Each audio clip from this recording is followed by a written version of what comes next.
Hello, everyone. Welcome. Thank you so much for starting your Monday afternoon with us. We are very excited to have you all here. My name is Christina Lopez, and I am going to introduce your host, Jenna Walker. Jenna Walker is the Director of Watershed Studies at the Meadows Center for Water and the Environment at Texas State University.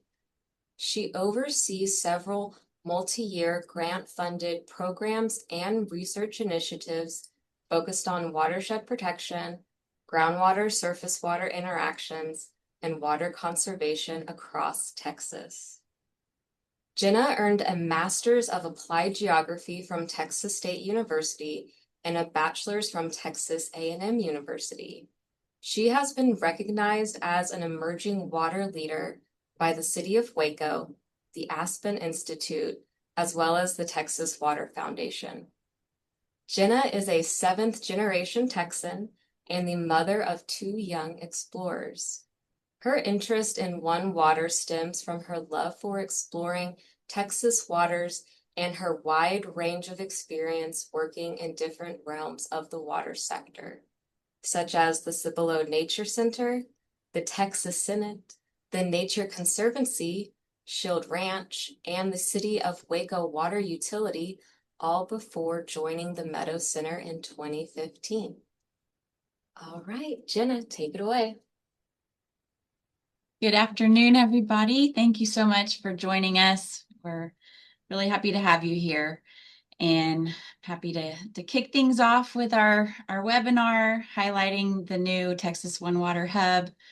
And I have my colleague Laura Parchman helping advance slides. So we'll go to the next slide. And so here's our agenda for the day. We're going to start off with introductions and then really dive in and give you guys a tour of the hub, and then hear from some of our partners and their contributions that are highlighted within the hub. And then we will have time for Q&A and some discussion at the end. And would first like to acknowledge our funders for this project, including Texas Wellspring, Shield Ranch, or I'm sorry, the Shield Ranch, and HEB and the National Oceanic and Atmospheric Administration. Sorry about that. So I'd like for everyone, please introduce yourselves in the chat. And you're welcome to add questions as we go. Let's go to the next slide, please, Laura.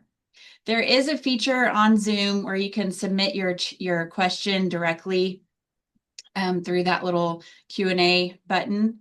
So if you can please submit your questions there, and then you can see where you're welcome to submit it anonymously if you would prefer, or you can just leave that unchecked and include your name in the Q&A.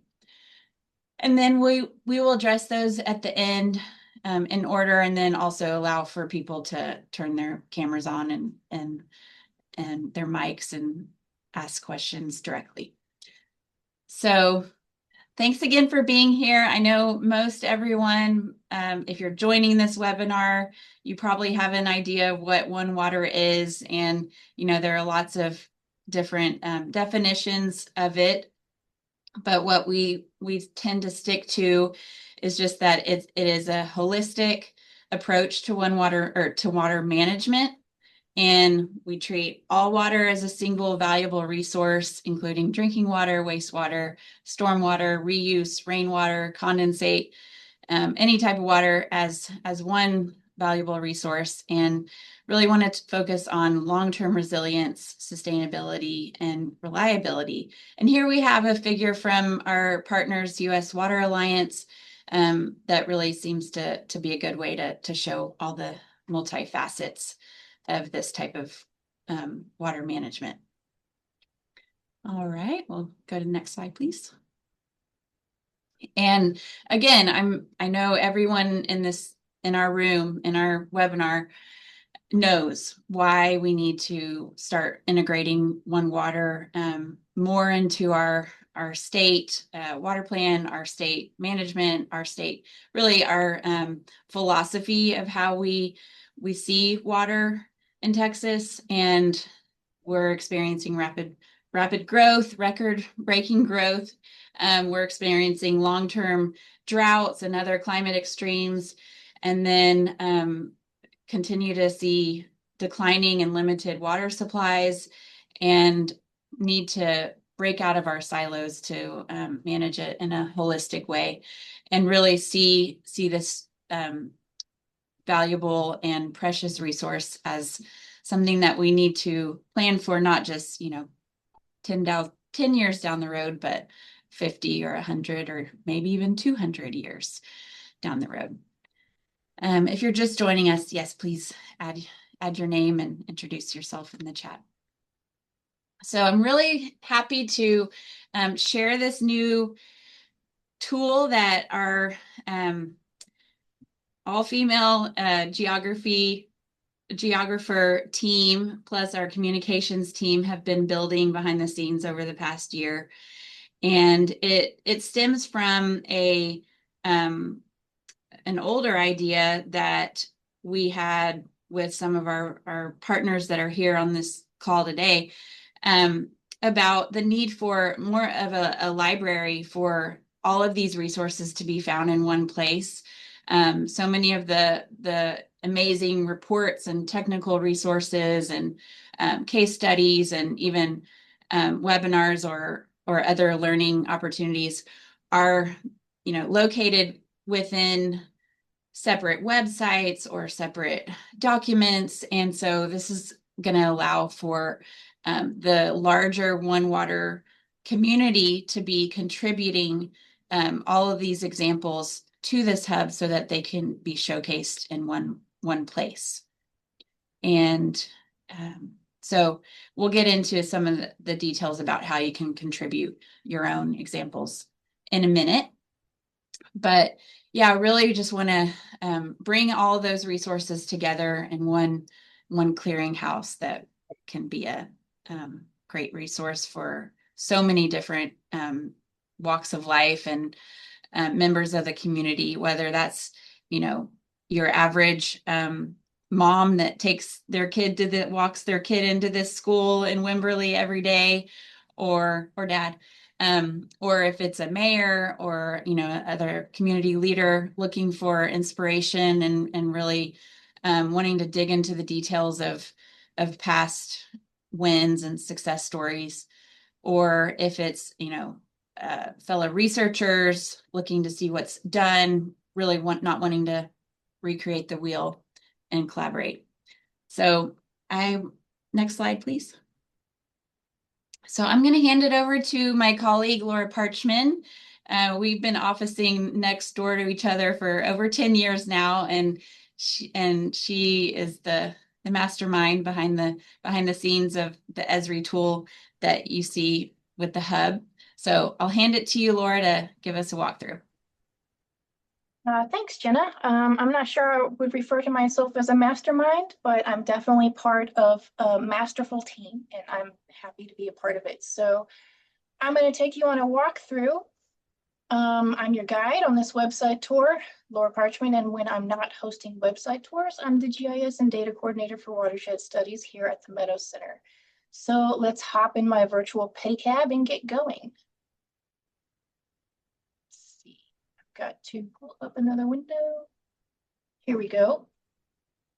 So here is the One Water Hub. I want to highlight a few things while spending a little bit more time on what I feel are our unique and powerful tools, the map and our data documents.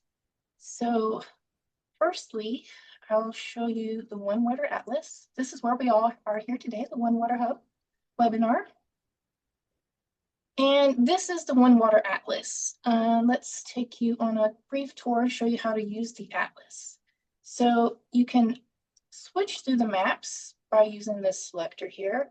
We have included a nationwide map, which shows you all the self-reported One Water locations in the US.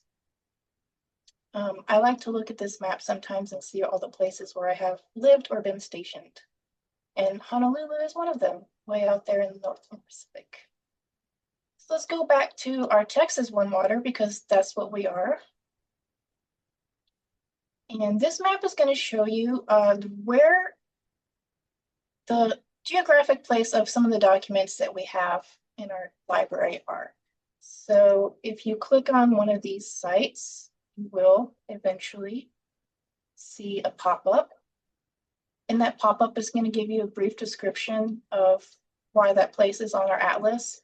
And if you click on this link here, it's going to take you to not just that document, but also some related documents that you might be interested in since you clicked on that one. And you'll notice here the pop-up gives you an option to move through the different locations because you can go from one site within the San Antonio area, and then we have even San Antonio has its own features that you can click on and get to the same document just like we did before. This is a living atlas, and as our content grows, so is the atlas, and we'll be able to get more specific. But right now, we're just showing you the places in Texas that have implemented OneWater features or policies, so forth. You can use the legend to identify what you're looking at when using this atlas. Let's keep on going. Here, we're going to have the most recently approved documents on here. So if you keep checking back, or if you've recently submitted something, you can see if it's been approved, and you'll find the most recently added documents. And below that, we're going to have the resource library. So we've divided the resources into 3 somewhat broad categories. We wanted to keep it simple in terms of what's what, but also give a lot of room to put something in here. You can also access these categories from the menu at the top. So let's go to our publications. So immediately, this is going to filter for everything that's within this publications category. And you can also access all of the documents by clicking on this menu button in the upper left-hand corner and going to the documents. Here you're going to see everything that's been identified as a document. And you can see right now we have a number of documents available. This is going to be ever growing, right? This is just the beginning. So if you're interested, you can do a search in here, like say you're a city manager or you work for a city manager and you're interested in doing some research on on-site reuse to see if that can fit into an upcoming project that you have going on. You can use the search bar here. This same search bar is available at the top of the site if you go back to the main page. So you can do that from both places. Enter your search term, you're going to see that you have 10 results. Maybe you don't want to read through or peruse 10 documents. If you go down here on the left, you'll see that we have a number of tags that we marked documents with.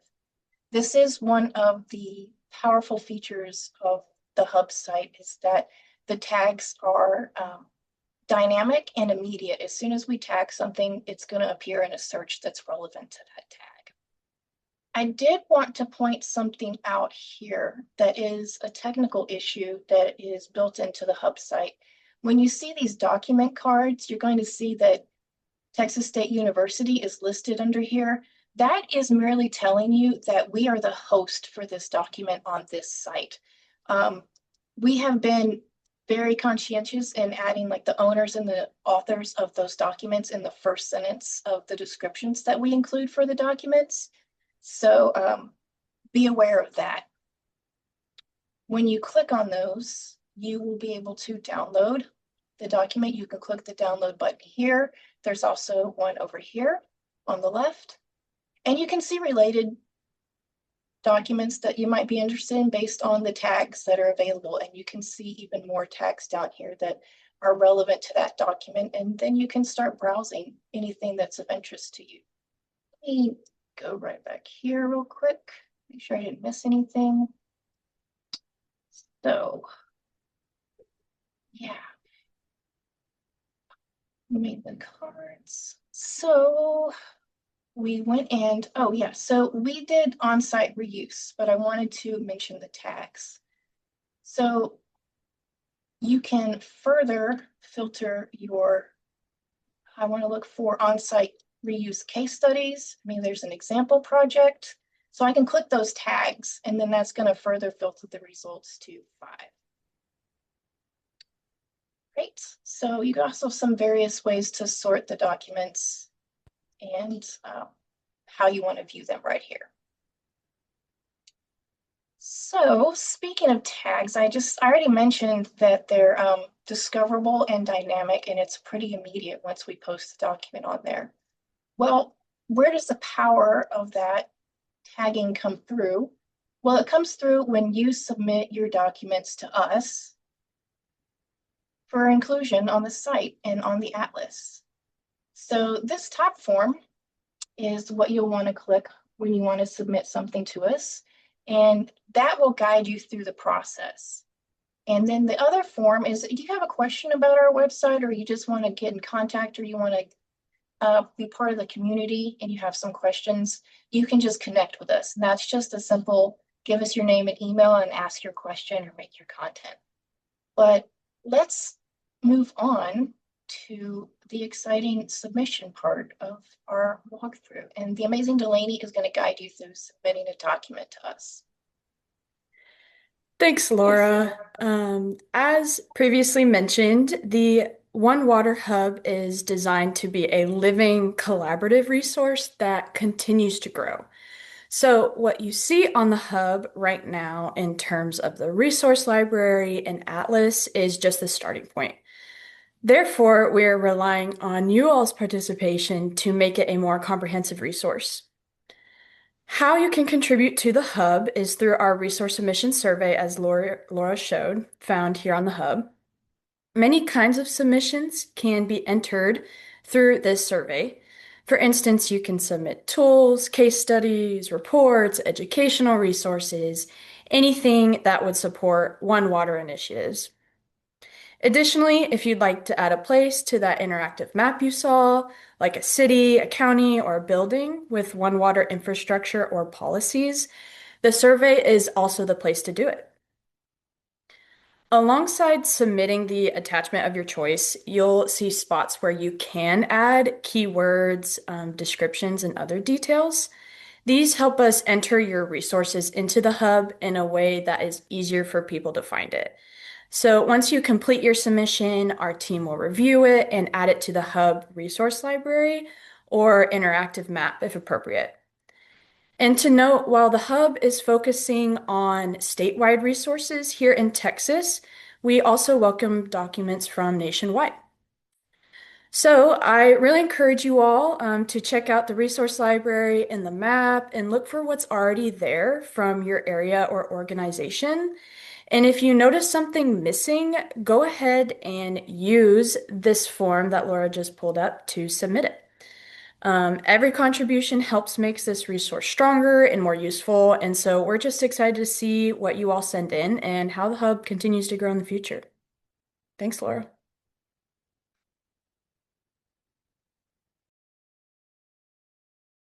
Thank you, Laura and Delaney. I wanted to mention that Delaney was one of our research assistants, a student research assistant here at Texas State, and is now a recent graduate and has continued to help us tremendously with this tool. So thank you, Delaney and Laura. And now we're going to pivot to some lightning talks. And so I'd like to just introduce our speakers. First, you're going to hear from Dr. Christina Lopez. She's Deputy Director of Research within the Watershed Studies Division of the Meadows Center for Water and the Environment. And then you'll hear from Marisa Bruno, who is the Water Program Manager at Hill Country Alliance.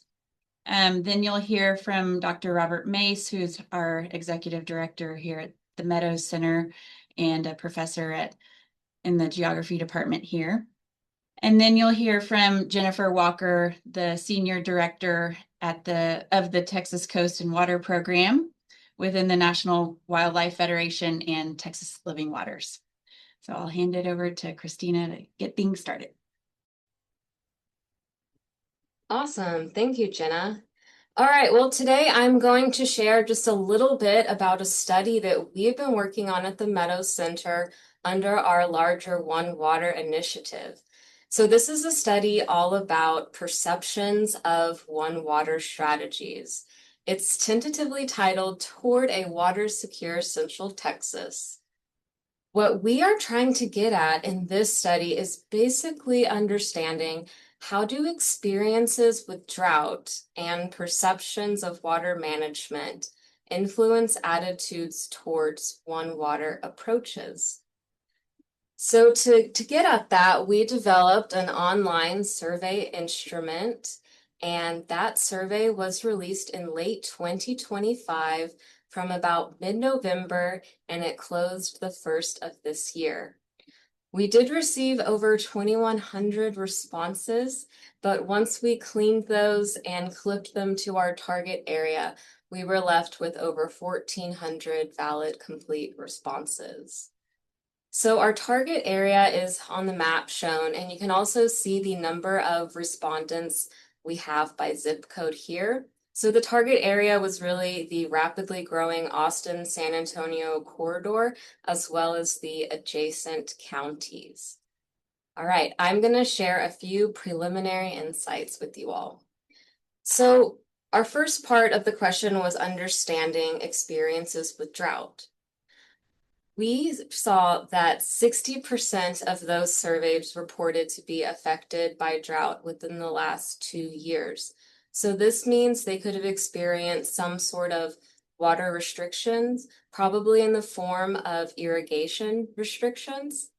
And then we also asked folks about their concerns for future water availability in their community, and 88% of respondents indicated that they were concerned. Next slide, please.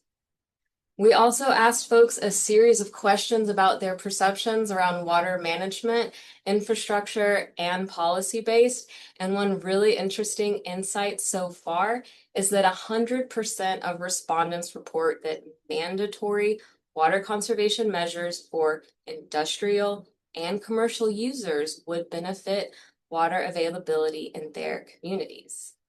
Next. We also asked folks about barriers. So what may be preventing adoption or implementation of One Water approaches in their community? And if we start at the bottom, so that last line, finances, funding, largest barrier, almost 80% agree with that. This is something we know and we see across the board, so no surprise there. The second most frequently cited barrier was political will and leadership, or willingness to prioritize and act, at about 78% of folks agreeing with that. And then the third most frequently cited barrier was societal values and public support, or attitudes of community members, coming in at almost 70%. Next. We asked folks about their orientation and alignment with One Water values. So we asked people their agreement levels with the statement, my own personal values align with on-site and integrated water management approaches such as One Water. And you'll see that 96% of respondents agreed with that. And then if you look at the next statement, we asked folks their perception about their community's values, and if their community's values align with on-site and integrated water management approaches such as One Water. And you'll see that that looks very different. It's somewhat of a split. So if you think back to that last slide I just showed you with that third common barrier, thank you, slide operator. Folks do see the attitudes of community members as being a barrier, yet we see that personal alignment towards One Water is very strong. So there is something interesting at play here. Next slide. You'll have to find out. Tune in next time. There is a lot more to come on this study. So next up, we're going to be assessing different types of One Water strategies perceived as reasonable to implement in the home and in the community, such as rainwater harvesting, reuse, etc. And then we're also going to be looking at differences in perceptions among water professionals, public employees, and residents. The very last question on the survey asked folks if they had anything else that they would like to share. And we received over 600 comments. So we will be sorting through those and trying to make sense of that qualitative data we received. I would like to acknowledge our funders, the Shield Heirs Foundation, as well as folks who have been supporting me through this work. Luke Cameron, my research assistant, and then the mentorship and leadership of Jenna Walker, Director of Watershed Studies. And then the final and most important acknowledgement is to the survey respondents. I'm sure some of you in this Zoom room took the survey, so I'm very appreciative of that, and we will be releasing our final results later this year. And my contact information is there if you would like to reach out with any questions. And now I would like to pass it to our next speaker, Marisa. Thanks so much, Christina. Hey, everyone. My name is Marisa Bruno. I'm the Water Program Manager at the Hill Country Alliance. And along with several of the partners on this call, Meadows, National Wildlife Federation, Texas Water Trade, and U.S. Water Alliance, we created a One Water Building implementation checklist that now lives on the Hub, which is super exciting. Next slide. So just a little bit about HCA. We're a nonprofit working in Central Texas to bring together a large coalition of local partners to protect the land, night skies, and water of the region. We primarily do so as a convener of different grassroots groups and local leaders, trying to answer this question of how we grow sustainably as a region. Next slide. One of our core programs is the Hill Country Leadership Institute that brings together GCDs, county commissioners, city council members, and other elected officials for a conversation about sustainable development. And one of our core modules is One Water, which we host at the One Water School. And I swear this is all leading up to the One Water checklist. Next slide, Laura. So we have that meeting at the One Water School, which I assume most folks on this call have heard of, but a quick recap of that school is that it is an incredible model for One Water at the building scale. They capture rainwater harvesting and AC condensate and use that for toilet flushing and irrigating their landscape. They've got green stormwater infrastructure like permeable pavers and rain gardens in the parking lot, and they're treating their black water to use it for irrigation of their athletic fields. So lots of great strategies at play. And it all ladders up to not only a financial saving of $800,000 over 30 years, or at least that's what projected, but also a very meaningful water saving. And in a sort of normal year where we're not in a historic drought, this school that uses these One Water strategies are projected to save 90% of water compared to neighboring schools. And so we have this meeting about One Water, and our participants almost always ask, if it is such a compelling pitch, why don't we see more One Water projects? And the sort of conclusion that we've come through after a few years of this conversation is that communities aren't always asking for them. And so we've worked over the last few years, Laura, next slide, with several communities to adopt One Water resolutions. And this template is also on the One Water Hub. And this resolution directs staff to look for opportunities to incorporate One Water strategies in public and private development.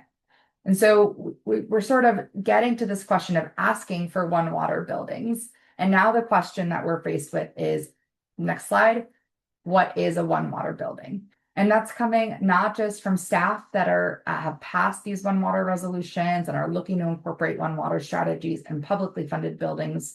It's also coming from private developers who have seen that communities like Fredericksburg and Boerne have passed these One Water resolutions, and they want to know what these communities are looking for.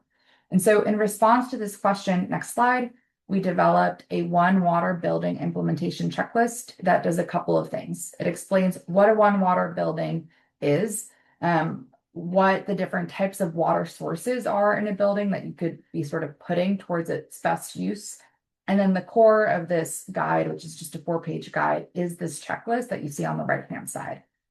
And that checklist walks through sort of series of categories of One Water strategies that can be applied at the building scale, from on-site water capture and reuse to water efficiency and smart controls. environmental integration, and education and maintenance. And the idea is that someone could sort of evaluate their building plans and go through the checklist one by one and mark off what they are including and are not. Next slide.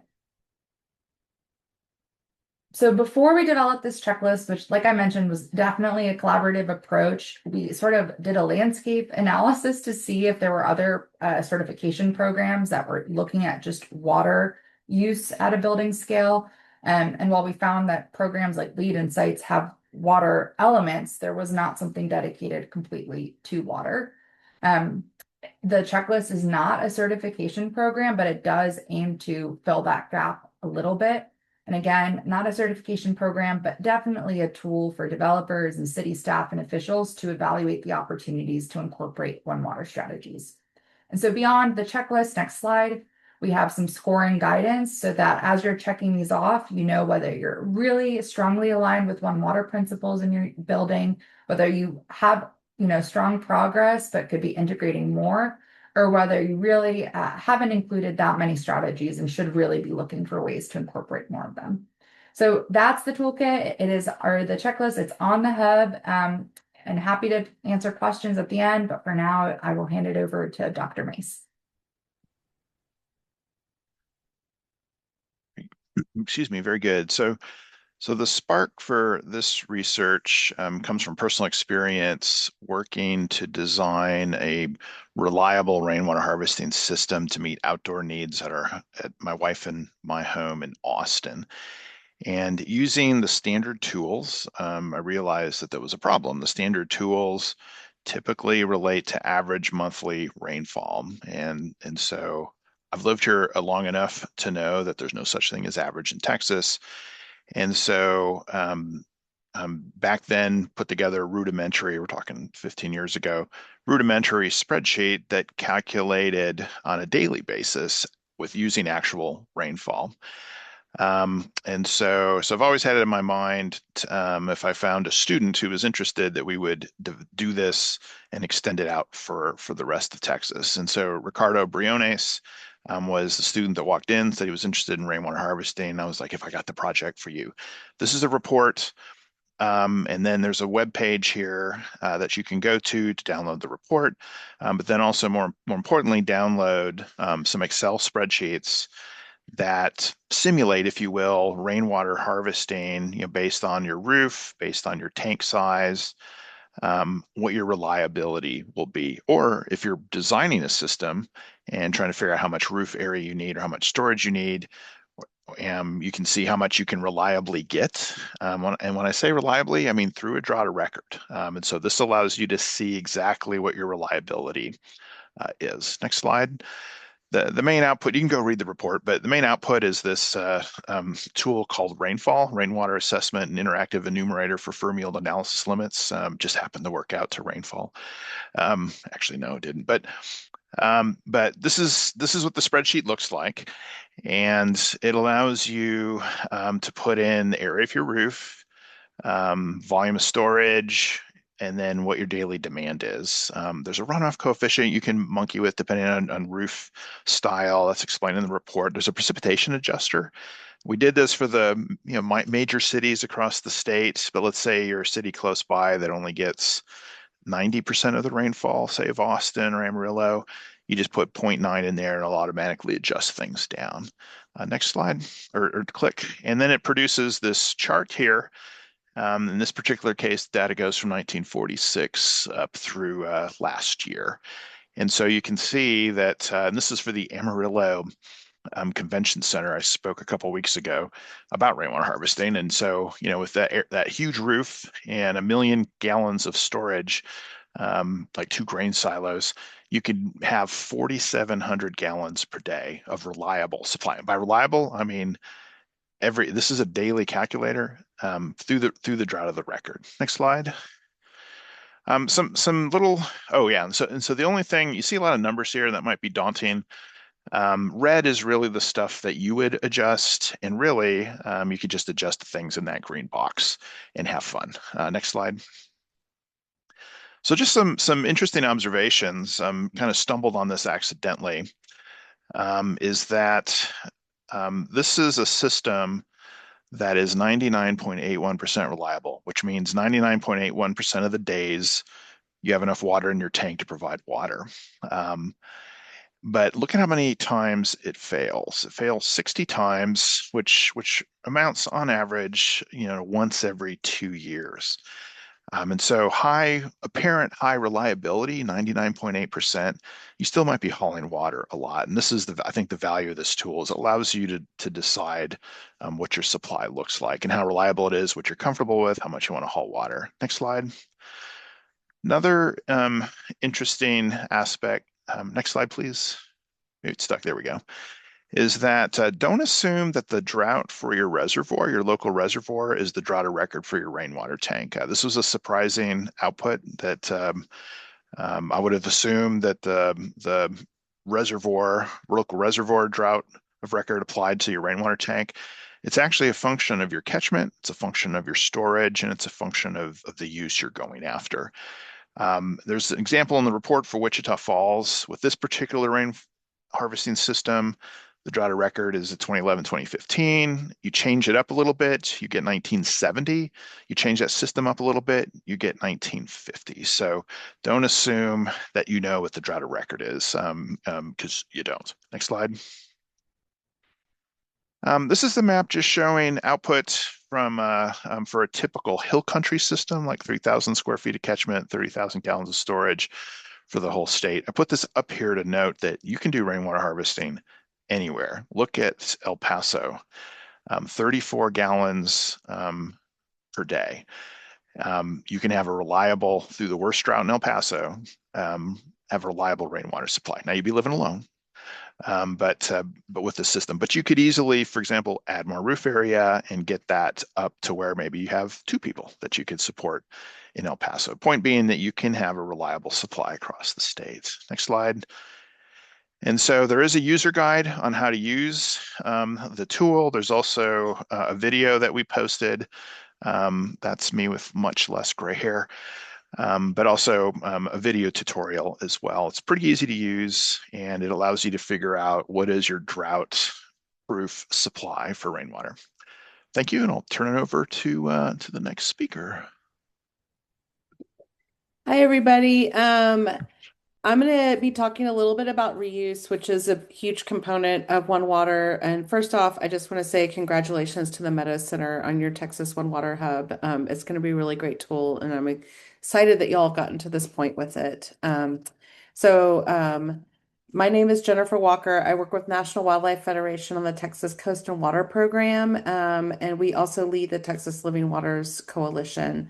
And we do a lot of work in the One Water space, especially around policy and planning on that. So we can go to the next slide. So I just want to, kind of set the stage about water reuse in Texas, and that it really is, as we've been exploring on the website here, that's a critical component of One Water and of an integrated approach to managing water supplies in an arid climate. And there's a lot of benefits and a lot of really good and smart reasons to lean into to reuse, and I really think that we will be as a state, and I'll have 3 examples of why we're going to be doing that. Really, that the cities are putting programs into place. We're going to talk about Austin. Developers are starting to utilize this technology as well, helped along by all the different work that's going on by this hub, by work the HCA is doing, just by the dollars and cents of it all. The legislature has included reuse as a priority water strategy in the Texas Water Fund. And it's a highly adaptable resource that can be used at the building and the utility scale.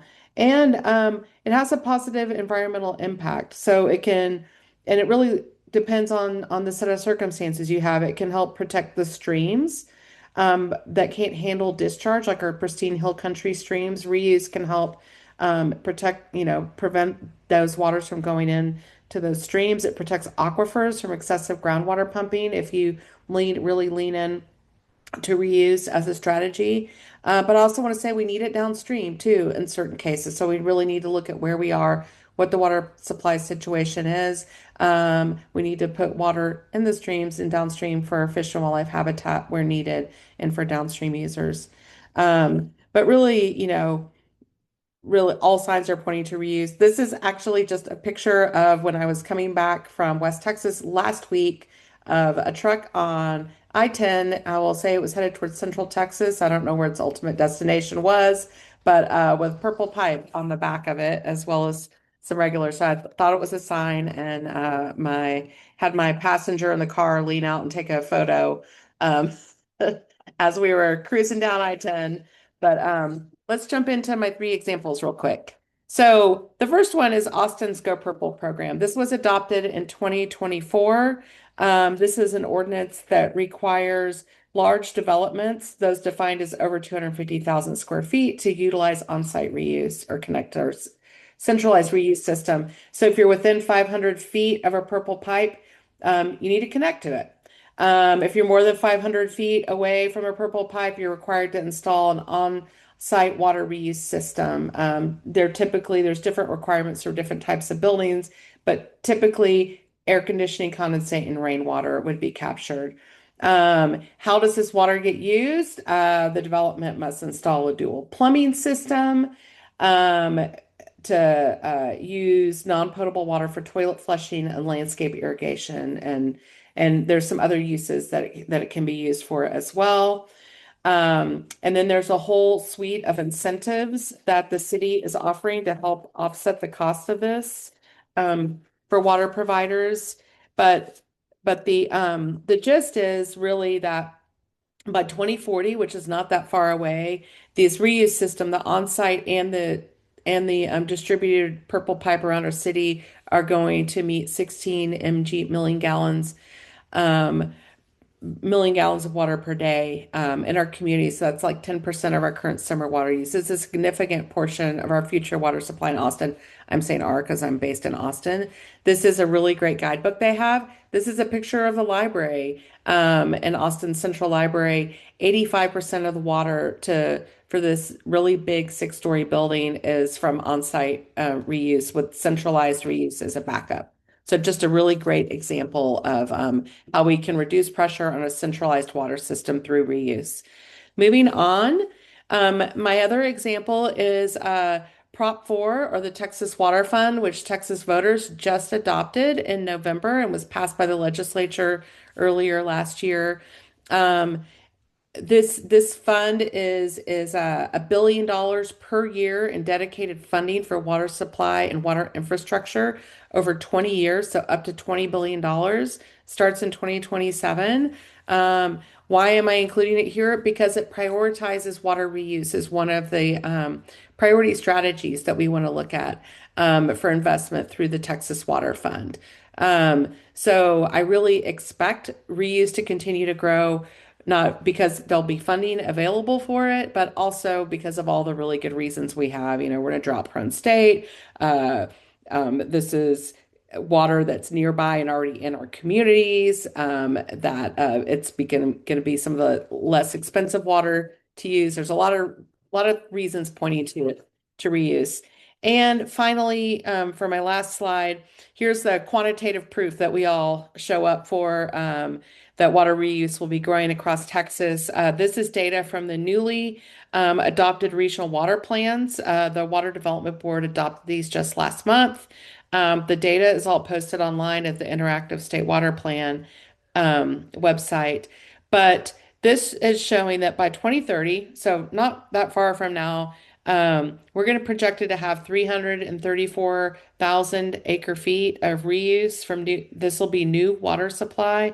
So about 12% of our water supply in the coming years will come from reuse. This is mostly indirect reuse, followed by direct reuse, with a smaller amount of potable reuse, and then water recycling.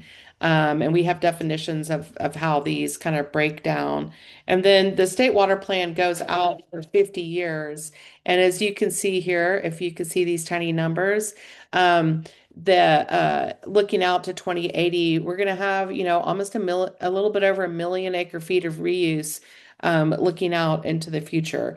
This just really was to demonstrate graphically that reuse is rapidly growing piece of our water supply future, and it's also a really integral part of One Water in Texas, and of a real good integrated approach to providing water supplies for our communities.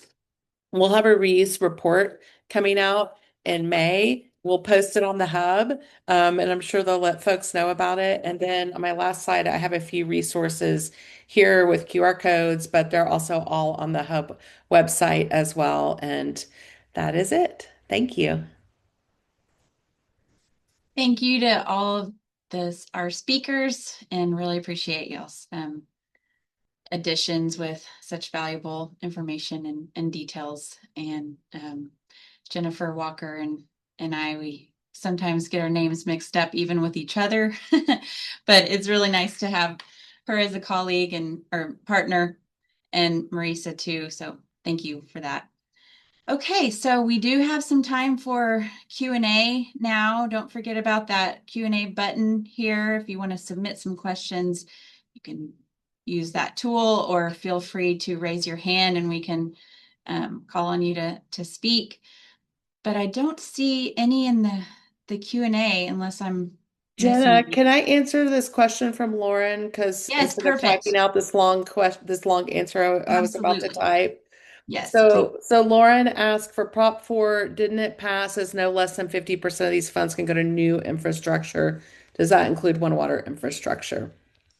And it says, I'm curious how One Water fits into this funding, as when new infrastructure has been spoken on, it sounds like statewide grid to purchase water out of East Texas to move it west. Okay, that's a great question. So I think that initially that was kind of some of the discussion around the Texas Water Fund, and it changed a lot as session proceeded. But what we ended up with, just so everyone knows, is the Texas Water Fund, the $1 billion per year over 20 years, this dedicated funding for water. That the way that the bill allocates it, and that's SB 7, it's a good read, is 50% goes to the new water supply for Texas fund. Then it has different water supplies prioritized there. Reuse was added as a priority water supply. So that's significant. And it has other things as well. And SWIFT, the State Water Implementation Fund for Texas, is included in that 50% allocation that with the new water supply. To be eligible for SWIFT funding, it needs to be included in the state water plan. And now, as you saw on that slide I showed, there's tons of reuse in the state water plan. So I would say that almost anything that's in the state water plan qualifies. And then there's a more limited list for the new water supply fund for Texas. And then the other 50% is prioritized to all the other programs that the Water Development Board does. So there's going to be lots of opportunities to access these funds through through the Texas Water Fund, through all the programs that the board administers. And I would say that yes, the Texas Water Fund is funding has the possibility to fund lots of One Water strategies like reuse, fixing leaky infrastructure, conservation, planning, lots of things. So it's a real positive. Thanks, Jennifer.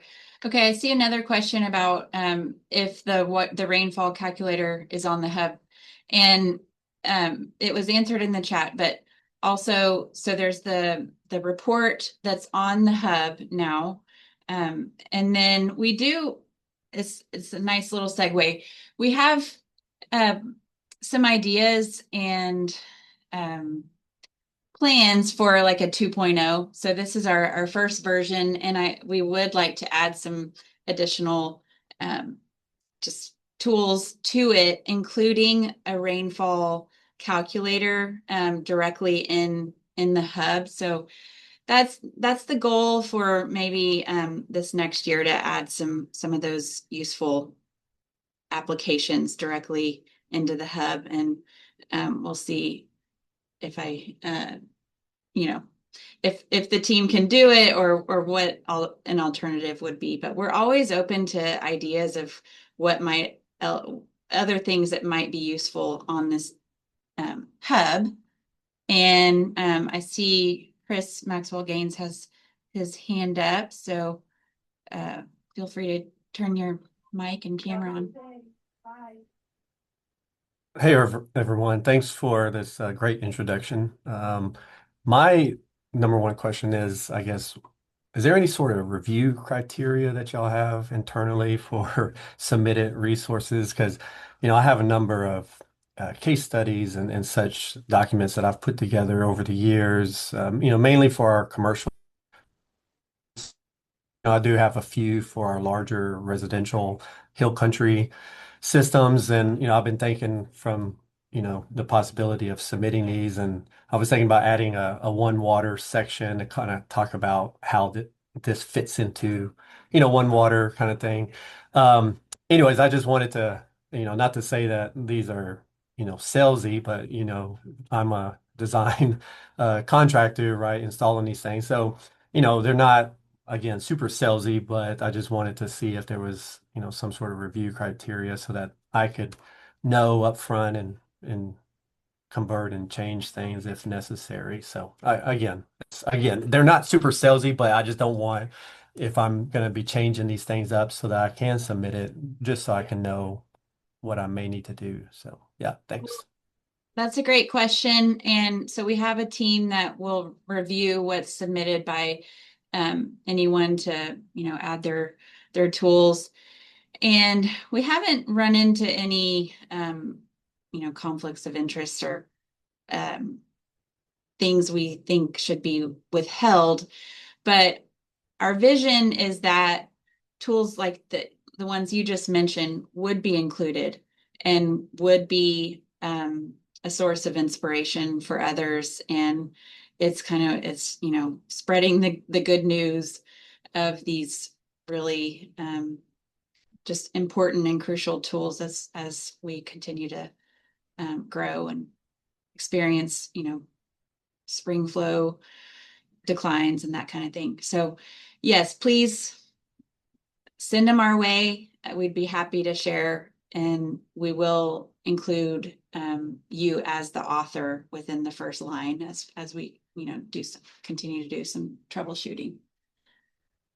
And I was thinking eventually we could have all kinds of blueprints on there, depending on different scenarios. So there's some great examples out there that might not be tailor-made to your particular project, but they could be something that you could take to an engineering team and say, hey, I want this, or please replicate this. Okay. Awesome. Thanks. Yeah. And I see from Dwayne, I work in treating oil field produced water in the Permian Basin, and we are working on getting that water for beneficial reuse. Are there options to reach out to this treated produced water for potential use in the hill country in the future? And I know there are some groups working with oil field producers and looking for opportunities for reuse. And so I would connect you with Hill Country Alliance. There's also a Pecos River group that's, addressing those questions and really would like to know in detail what the water quality is. But yeah, we want to get creative and reuse whenever possible, just as long as it doesn't impact the critters or those downstream too much.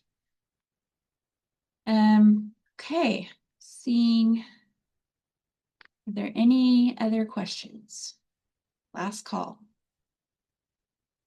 All right, well, thank you so much for joining us today. I really want to reiterate the collaborative approach that we want to take with this. So please see what's in the hub, what's missing, and please contribute any resources that you think would be relevant, and really hope that y'all will enjoy exploring the hub and submit and share with anyone that might find this useful.